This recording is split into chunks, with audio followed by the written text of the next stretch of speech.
Hello and welcome to Rando Tech Info. So today we're talking about the Pocophone X2. Now, before we get into what the Pocophone X2 isn't, let's go ahead and talk about what it is. I'm not here trying to bash this phone or tell people not to get this phone. It's a good phone, but I do think people may have some expectations for this phone that are not realistic or expectations that they're not going to meet.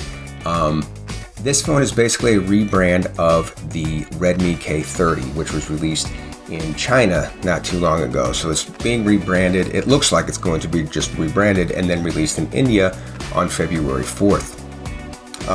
This is not necessarily a bad thing. The K30 has been very well received.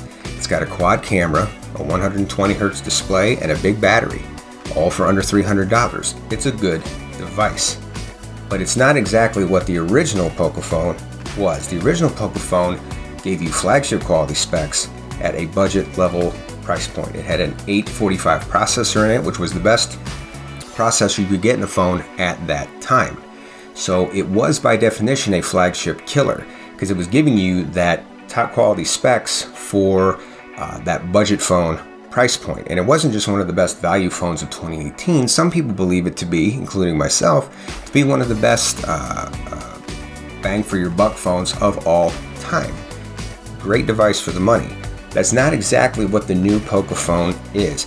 It is not a flagship spec device for a budget phone price. It is a mid-tier device for a budget phone price.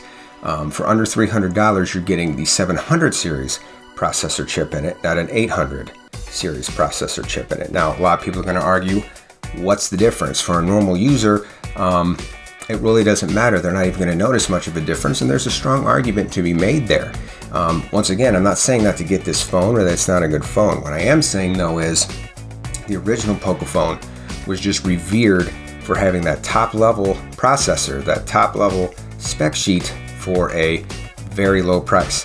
This has a mid-tier spec sheet, so just go into it knowing what you're getting, okay? If you're okay with that, and you live somewhere where that phone's going to be available, like I said, it's going to be released in India, and you want to pick up this phone, that's great. As far as whether or not it will be released in the US, it's probably doubtful, and it probably won't work very well in the US either. I don't think it's going to support too many of the bands we have here, but if I'm wrong about that, I will definitely release a video and let you know, because it is a good value phone. So I just wanted to drop this video, let you know kind of what to expect with this device, what you were in for, and just let you know it's not exactly what you might have been expecting with it, but still, good phone for a good price if you're interested. Hope you found this video useful. Thanks for watching, and until next time, this is Rando Tech Info signing out.